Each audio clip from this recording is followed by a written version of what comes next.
ஓம் சாய்ராம். என் அன்பு குழந்தையே, பூ அலங்காரத்தோடு உனக்காக காத்திருக்கிறேன். இன்றே நீ மனம் நொறுங்கிய விஷயத்திற்கு நல்ல செய்தி கிடைக்கப் போகிறது. வா செல்லமே. என் செல்ல பிள்ளையே, உன் பிரச்சனைகளை நினைத்து நினைத்து உன் வாழ்நாளில் இருக்கும் நிம்மதியை இழந்து தவிக்கிறாய். உன் மனதை ரணப்படுத்திக் கொண்டு எரிச்சல் பட்டு வாழ்க்கையே ரணமாக்கி வைத்துள்ளாய். அதை எப்படி சரி செய்வது என்று தெரியாமல் இருண்ட காட்டில் நுழைந்தது போல் திக்கிட்டு இருக்கிறாய் என் செல்லமே. இதனால் வாழும் வாழ்க்கையே நரகமாகி தோன்றுகிறது உனக்கு. ஒரு விஷயம் பிடிக்கவில்லை என்றால் அதை விட்டுவிடு. விரும்பாமல் ஏற்றுக்கொள்வது உனக்கு நீயே செய்யும் அநியாயம். உனக்கு நீயே வேஷம் போடுகிறாய். ஏன்? உனக்கு அது நிம்மதியே தராது. மற்றவர்களுக்கும் நிம்மதியில்லாத சூழலை உருவாக்கிவிடும். அதை விட்டு நகன்று விடுவது சிறந்தது. அமைதியாய் போவதில் தவறில்லை. ஆனால் அந்த அமைதியை ஏற்க முடியாமல் சில பேர் இருப்பார்கள். காரணம், உன்னிடம் பேசி பழகிவிட்டார்கள் அல்லவா? அவர்களுக்கு அது ஏற்றுக்கொள்ளக்கூடியதாக இருக்காது. ஏனென்றால் அவர்கள் செய்யும் சில விஷயங்கள் வருத்தத்தை ஏற்படுத்தியது என்றால் மனம் வருந்தாமல் அமைதியாக விலகிவிடு. அவர்களுக்கு நீ விட்டு சென்றதாக தோன்றும் உண்மையான காரணத்தை அவர்களுக்கு நீ உணர்த்த வேண்டும் என்பதில்லை. உன்னை புரிந்தவர்களாக இருந்தால் அது அவர்களுக்கு தெரியும். அவர்கள் செய்த தவறு என்ன, எதற்காக நீ அமைதியாக இருக்கிறாய் என்று. இதை ஒரு விஷயமாக எடுத்து கலங்காதே. அதை மற்றவர்களிடம் கோபமாய் வெளிப்படுத்துகிறாய். அப்படி அவர்கள் என்ன செய்தார்கள்? கோபத்தையும் எரிச்சலையும் விட்டுவிடு என் செல்லமே. உன்னை காயப்படுத்தினது நியாயம் இல்லைதான். அதற்காக அந்த கோபத்தை மற்றவர்களிடம் காண்பிப்பது பெரிய தவறு. நிம்மதியுடனும் சந்தோஷத்துடனும் வாழப்போகிறாய். அதற்கான எல்லா முயற்சிகளிலும் உன் சாயப்பா உன்னை ஈடுபடுத்தி செய்ய வைப்பேன்.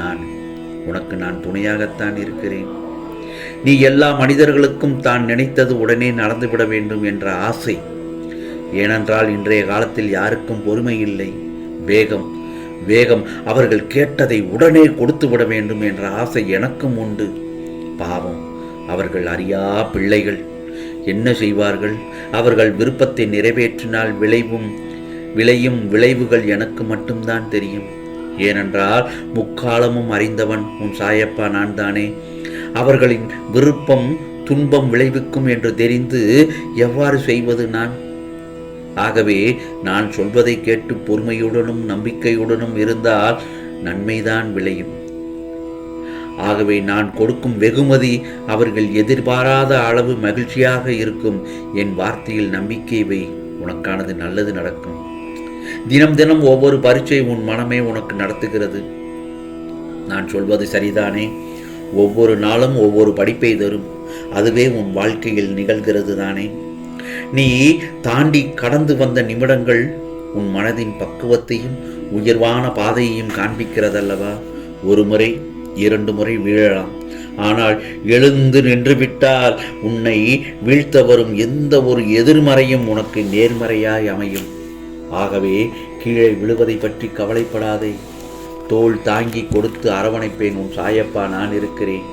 100 முறை உடைந்து போனாலும் 1000 முறை உன்னை உருவெடுக்கச் செய்வேன். அதற்கான வலிமையையும் நம்பிக்கையும் உனக்கு நான் உனது சாயப்பா நிச்சயமாக தருவேன். எனது வாழ்க்கையில் உன்னை அதிகமான உயரத்தில் பெரிய கோபுரத்தில் உன்னை உட்கார வைக்கப் போகிறேன். என் பிள்ளை ராஜயோகத்துடன் வாழப்போகிறார். ஆகவே நிம்மதியாக இரு. ஒரு முறை சித்தமாக தியானம் செய்வதாலேயே என்னை நீ கண்டிப்பாக அடைந்து விடலாம். நான் சொல்வது என்ன தெரியுமா? எந்த ஒரு செயலுக்கும் நீ சொந்த காலிலேயே நின்று பழகு. மிகவும் தேவைப்படும் போது மட்டும் அடுத்தவரின் உதவியை நாடு. அவர்கள் உதவ மறுத்தால் வருத்தமோ கோபமோ அடைய வேண்டாம் என் செல்லமே. அவர்கள் இல்லாமலேயே உன்னால் வாழ முடியும் என்று நிரூபித்து காட்டு. தவறுகளை தன் மீது வைத்துக்கொண்டு மௌனம் காப்பவரிடம் கவனமாக இரு. கோபத்தில் நீ பேசும் வார்த்தைகளை வைத்து இறுதியில் உன் மீதுதான் தவறு என்று சொல்லிவிடுவார்கள். அதுதான் இந்த உலகம். எதை கொடுத்து நல்ல பெயர் தொடர்ந்து வாங்க நினைத்தாலும் அதை கொடுக்கும் வரைதான் அந்த பெயர் நிலைக்கும் என்று நினைவில் கொள். பூக்கள் நாம் யார் கழுத்துக்கு மாலையாக போகிறோம் என்று நினைத்து பூப்பதில்லை. பூப்பதுதான் அதன் வேலை. அதுபோல உன் வேலையை நீ செய்து கொண்டே இரு. அதன் பலன் தானாக வந்து சேரும். ஏனென்றால் பிறப்பது ஒரு முறைதான். யாரை பார்த்தும் அஞ்ச வேண்டாம். தைரியமாக போராடு. வெற்றி உன் பக்கம்தான். பேசிக்கொண்டே இருக்காதே என் செல்லமே. உன் பலவீனம் மற்றவர்களுக்கு தெரிந்துவிடும். மௌனமாக இரு. மற்றவர்களின் பலவீனம் உனக்கு தெரிந்துவிடும். ஆகவே சாயப்பாவை பணிந்து நடந்தால், நான் சொல்வதை கேட்டால் உனக்கான சகல சௌபாக்கியங்களும் நிச்சயமாக உன் கைகளில் வந்து சேரும். ஆரம்பம் என்று இருந்தால் முடிவு என்று ஒன்றுதானே? நீ ஏன் இதுதான் உன் முடிவு என்று நினைக்கின்றாய்?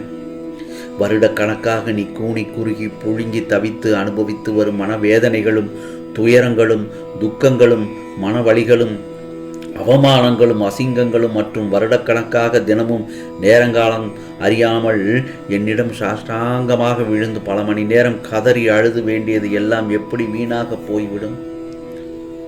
ஒவ்வொரு வினைக்கும் ஒரு எதிர்வினை உண்டு என்பது உனக்கு தெரியாதா என்ன? அதுவும் பல வருடங்களாக நான் அல்லவா உன்னை என் முன்னிலையில் அதையெல்லாம் செய்ய வைத்தேன். உன்னையும் ஒரு பக்கம் காப்பாற்றிக் கொண்டு நாம் எந்த ஜென்மத்திலோ செய்த பாவங்கள் தீர நாம் செய்யும் பரிகாரங்களை விட வருடக்கணக்காக, அதுவும் மணிக்கணக்காக கண்ணீர் விட்டு அழுது வேண்டும் போது அதில் எல்லா பாவங்களும் முழுவதுமாக கரைந்துவிடும். இதை நான் அல்லவா உனக்கு அனுமதித்தேன். இதற்கிடையில் என்ன விஞ்ஞானங்கள், தடைகள், தடங்கல்கள், தடுமாற்றங்கள், பரிதவிப்புகள் உனக்கு வந்திருந்தாலும் அவையெல்லாம் என் பாதுகாப்புடன் தான் உனக்கு நடந்தன. பின் என்ன உனக்கு கலக்கம் என் செல்லமே? உனக்கு நான் சமீபத்தில் கனவிலும் நினைவிலும் சாயப்பா ரூபமாகவும் மனிதர்கள் மூலமாகவும் பிற உயிரினங்கள் மூலமாகவும் மற்றும் உனக்கு பிடித்த இறை ரூபத்திலும் தரிசனம் தந்து ஆசி வழங்கியதெல்லாம் எப்படி உனக்கு நடக்காமல் போய்விடும்? ஆகவே உன் கர்ம வினைகள் இனி எல்லாம் இன்றோடு தீர்ந்து விட்டன. நீ வெகு விரைவில் மகிழ்ச்சி பாதையில் செல்லப் போகிறாய். உனக்கு நடக்கும் நன்மை எல்லாம் இனி தானாகவே உன் முயற்சி எதுவுமின்றி திடீரென்று என்னுடைய நேரடி வருகையால் கண்காணிப்பால் திடீரென்று நடக்கும். கவலைப்படாதே. அப்போது உன்னுடைய துயரங்கள், துக்கங்கள், கவலைகள், கலக்கங்கள், அவமானங்கள், அசிங்கங்கள், மனவழிகள் அனைத்தும் சூரியனை கண்ட பனிபோல் விலகும். மகிழ்ச்சி, மன அமைதி உன் வாழ்வில் நிரந்தரமாக குடிகொள்ளும். அதை பெற்றுக்கொண்டு என்னை பார்க்க ஓடோடி வருவாய். எனக்கு நன்றி சொல்ல ஓடோடி வருவாய். சாயி சாயி என்று என்னை மனதார அழைத்து என் ஆலயத்திற்கு ஓடி வருவாய் என் செல்லமே. அப்பொழுது நிச்சயமாக உனக்கானது எல்லாம் நல்லது நடக்க தொடங்கிவிட்டது. இனி ராஜயோகத்தில் தான் என் செல்ல பிள்ளை இருக்கிறாய். உனக்கானது எல்லாம் நல்லதே நடக்கும், நல்லதே நடக்கும். ஓம் சாய்ராம், ஓம் சாய்ராம். ராம்ஜி அருள் கிடைக்கட்டும்.